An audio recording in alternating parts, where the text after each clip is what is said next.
Hello, this is Matt on the Moon Lambo channel, and I have fantastic news for you this evening. You may have heard by now, the news broke roughly several hours ago that Sam Bankman-Fried, SBF for short, has been found guilty on all charges, may be facing up to 110 years in prison. I'm going to share with you a few comments from various individuals, including a few attorneys within the XRP community. In fact, I've got a prediction from John Deaton as to what the sentence will ultimately be for SBF. And I'm going to give you some of the specifics in terms of how this actually went down, including his parents' response, because they were in the courtroom when the ruling was heard. But it's unanimous from the jury, so sit down, I'll get you caught up to speed on everything that happened. It's a glorious day, and I know there's some people out there that thought somehow he was going to get off because of these political donations, this or that. That never made any sense to me personally. And now we see that the justice system has done what it needed to do. But before going further, I do want to be clear, I do not have a financial background of any kind. I am not offering financial advice. And you definitely should not buy or sell anything because of anything I say or write. I'm just an enthusiast who enjoys making YouTube videos about crypto-related topics, but just as a hobby and just for fun. Now, here is a rather glorious meme on your screen for those of you that care to take a gander. And this is actually sent to me via text by my youngest brother just after the news came out. And I thought it was funny, so I went ahead and posted it on social media platform X. And it's great. And you guys, I'm sure most of you are aware of what this is a play on, at least if you're on X, which is formerly known as Twitter when this went down. SBF was posting some really weird stuff. And it was a span of, I don't know, 1 or 2 days apart. I can't remember, but there's this long thread where he posted the number 1 and then wrote what, and then that was it. So I don't know if he was trying to make himself look like he was actually crazy. Still truly bizarre behavior. And then he came back, might have been the day later, and started writing some more stuff. I can't remember the exact timeline, but it was this weird long thread. And so somebody took out everything that he wrote and just replaced it with guilty after each of the numbered posts that he wrote. So 1 guilty, 2 guilty. It's absolutely glorious. All the way up to number 7, because that's how many charges there were against him. And then there was also this meme in response to what I shared. And I'll tell you what, you guys out there in the world of crypto, not just in the XRP community, people worked fast putting together the memes. And that's actually what my brother sent me via text. He's like, memes are occurring. That's all he wrote to me, and he shared that meme that I just shared with you. But here's another one. Here's a GIF, actually. It's SBF not enjoying a cucumber, which is his favorite thing to put in and around his facial region. He's sitting behind bars there now. Rather glorious. Here is Jeremy Hogan's rather succinct response to this news breaking. He simply wrote, SBF guilty, in all capital letters. Here's what attorney Fred Rispoli had to say with the news breaking. My tie-in of SBF to SECV Ripple, though rare, sure wins do exist in some cases. Not guilty was never going to happen for SBF. Likewise, you're liable was never going to happen for Brad Garlinghouse and Chris Larson. That's why I continue to believe more is happening behind closed doors. And so I certainly can't speak to anything that may be happening behind closed doors in either of these cases. But in terms of a sure thing, I mean, whether or not you agree there technically is a sure thing, these cases were as close as you're possibly going to get. And so I was highly confident in the SECV Ripple case that we'd get justice there. But to be honest with you, I was way more confident in this case. To me, it just seemed like more of a slam dunk. This little bitch ass stole billions of dollars from people. You don't just do that and get away with it. And there's absolutely smoking gun evidence. So to me, it's just like slam dunk. You know what I'm saying? And that's why, again, I was so surprised that some people thought like he was actually going to get away with this. Here you have a post from attorney John Deaton. And now, trust me, that BS argument that Sam was a victim being bullied by the government is going to bite him in his ass. I predict 60 or plus years. And I tell you folks, he may very well be correct on that front. In fact, here, actually, I'm going to move this one forward. I was going to share this slightly later in the video. But there's this post by Catherine Hahn. She's the founder and CEO of Hahn Ventures. And also, she's on the board at Coinbase, so she's certainly no slouch. She's not a fly-by-night individual, and she shared her perspective as to why she thinks that, at a minimum, Sam Bankman-Fried is going to end up spending decades in prison. And she had this really long post as to why. It's on your screen if you want to go ahead and pause the video to read the whole thing. Feel free to do that. But I'm just going to, just for the sake of time, I'm just going to share the summary. And she shared these screen grabs. But when it comes to sentencing, and this is something that most of us are not familiar with because most of us are not working in this particular industry, but there are sentencing guidelines based on specific parameters. So here's one screen grab. This is a sentencing table here. And then there's also this. And so there's a guideline for judges. So they're not just making it up on a whim. I understand there's specific charges, and have you ever wondered, in terms of how the calculations, up to 110 years in prison, where does that come from? Well, it's because there are guidelines for this, and so you can just kind of piece together. And then the question is, since judges do have discretion, that part certainly is true, what's he actually going to get? And so it seemed more on the light side. Catherine Hahn's expectation, anyway, based on the guidelines set forth here, was it could be 27 to 34 years. But that doesn't mean that attorney John Deaton's expectation that he's going to get at least 60 years is wrong. That doesn't mean that Deaton's wrong necessarily. You're talking on the lighter side if it's 27 to 34 years. So if it's somewhere more in the middle between that and the upper end, that seems totally plausible. So it could be the case that Deaton's knocking this prediction out of the park here. We'll see what happens. But either way, I mean, his life's over, man. Like he is absolutely screwed functionally. This is over. So I don't mean that in terms of death penalties, and he's not subject to that. No. But I just mean it's over in terms of it's done. He is not a free man. He may never walk streets freely ever again, and if he does, he's going to be a very, very old man in all likelihood. That's a virtual certainty here. Then you had this post from Scott Melker, known as the Wolf of All Streets, and he wrote, SBF guilty on all charges. Later, dude. I remember when consensus on this platform was that he was too politically connected to go to jail. The system was rigged. He would never get arrested. He would never go to court. He was always going away. Sorry, conspiracy theorists. Yeah, exactly. And so it's the same thing. We saw this stuff, same type of comments in the SEC v. Ripple case. The judge must be bought and paid for. The sentence, or the ruling rather for motion for summary judgment, the ruling should have come down from Judge Torres already. This is a sign she's bought and paid for. Judge Torres is nothing more than a puppet. And these are some emotionally charged comments here, not grounded in reality. And there's always gonna be a certain percentage of people that think that way, but my brain don't work that way. That's not grounded in reality.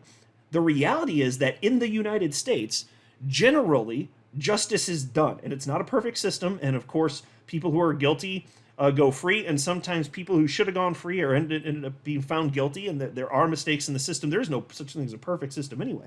But I'm telling you, broadly speaking, the system actually works. And so the idea that this guy who stole billions of dollars of his customers' funds gave it to politicians, that the politicians would somehow protect him, no, in the United States, the judicial system, it's not common, especially on this type of level, to see actual, instances of judges and politicians in cahoots. I can't think of one in recent memory, especially if you're talking on a major level like that. Like that type of stuff doesn't tend to happen, right? And plus on top of that, the politicians are now beholden to this guy that's going to be, he obviously broke. Why would they feel beholden to him? Because if they don't do anything for him, he goes to jail, obviously, because it's so obvious that he broke the law, right? So from the politician's point of view, it's like, why are they going to go out on a limb and risk their necks when obviously that wouldn't be to their benefit anyway? And then there's also this. Somebody named XRP Hopeful wrote, what about his parents? So they're referencing SBF's parents. What about his parents? Nothing going to happen to them? And Attorney Deaton said in response to that, we all know his dad is also complicit. He didn't structure those holding companies by himself. His dad didn't demand a higher salary for nothing. Yeah, so I don't know exactly what may or may not happen to SBF's father, but even based on just that, it's one of those things where, where there's smoke, there's fire, typically, right? So I'd be surprised if there's not something to that, and I'd be surprised if it's not found out and something doesn't happen. We'll see, though. So here's a headline from Fox Business. Sam Bankman-Fried found guilty on all fraud charges. And I just want to highlight part of this. I'm going to jump over to a CoinDesk article.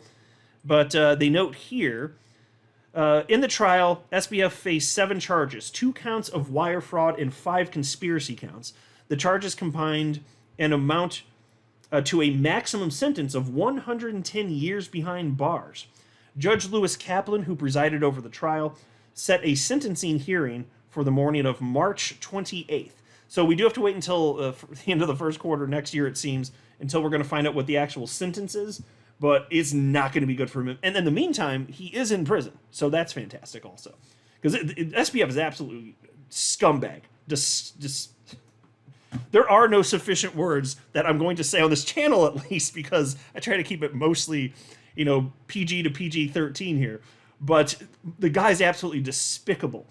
And by the way, as far as that 110-year number, some of you may have noticed that some outlets are reporting that he may receive up to 115 years behind bars, and I've seen that as well. If you're wondering why that is, it was reported by Catherine Hahn. Might have been in a separate post, but here it is right here. She wrote, correction. Combined statutory maximum by my math is around 110 years. Had forgotten that one of the counts was severed earlier. So there you go. There was a separate count which apparently was severed, as she put it anyway. I guess it just means that it was withdrawn by the prosecutor. I'm supposing that anyway. So that took the maximum down from 115 years to 110 years. But he ain't going to live that long. Isn't he about 30 years old anyway? I think he's something like that.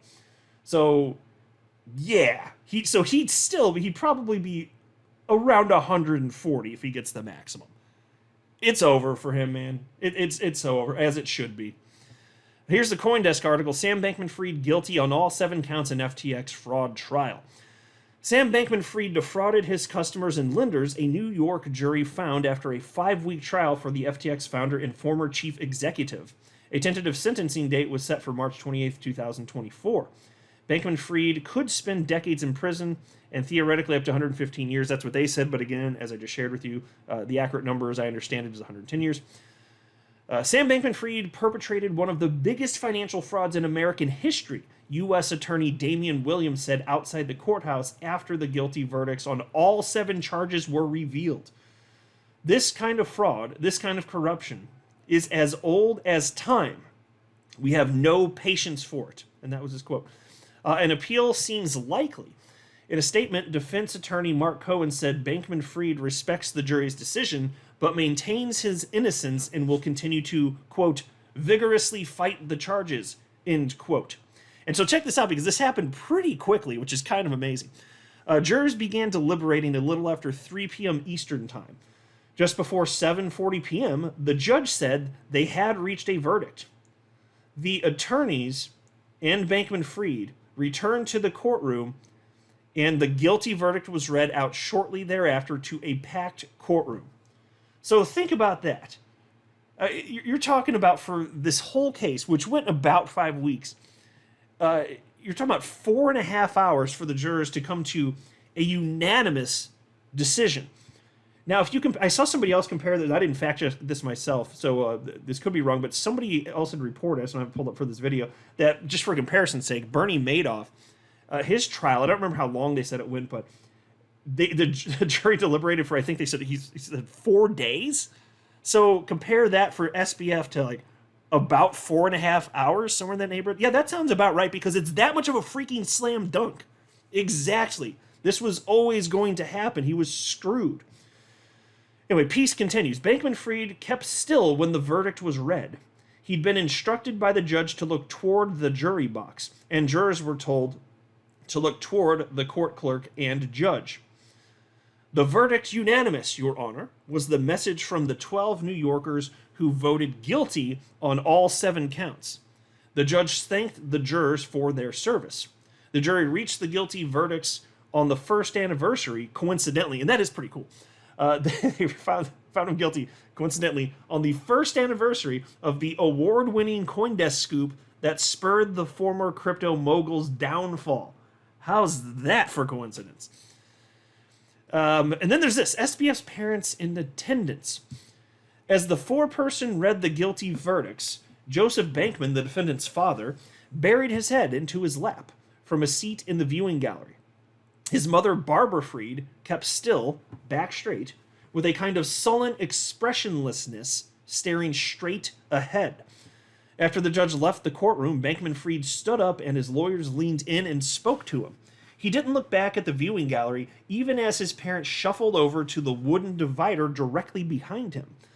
Arms around each other, they stared at Sam's back while roughly 36 reporters swarmed around them. Sam still hadn't looked back at his parents or the rest of the gallery by the time he was escorted toward an exit at the front of the courtroom. Just as he was about to reach the door, he shot back a final glance at his parents with a blink and you'll miss it, half smile, and nod. His mother brought her hand to her chest with an audible thump. So there you go. That's how it went down. It's a happy ending, right? This is a story with a really happy ending. I mean, unless you consider the sentencing to be the truly happy ending. But as long as he gets at least several decades or so, roughly around there, I mean, if he got less than 30 years, that would be, it's possible. That would be somewhat disappointing. But again, it's within the judge's power to do whatever, so it still is technically justice. It's just, when I say that, I just mean from the perspective of he's operating within the parameters of the law. But when you say justice, it can evoke a lot of things, including emotion, and it's really subjective. So it's going to be an opinion. So outside of the somewhat broad discretion the judge has, subjectively, just think about what the word justice means. Not everybody's going to think that it's justice if he gets sentenced to the lower end of that, and I sympathize with that. I'm sure there's people listening that would not think that's justice, and I say fair enough to that.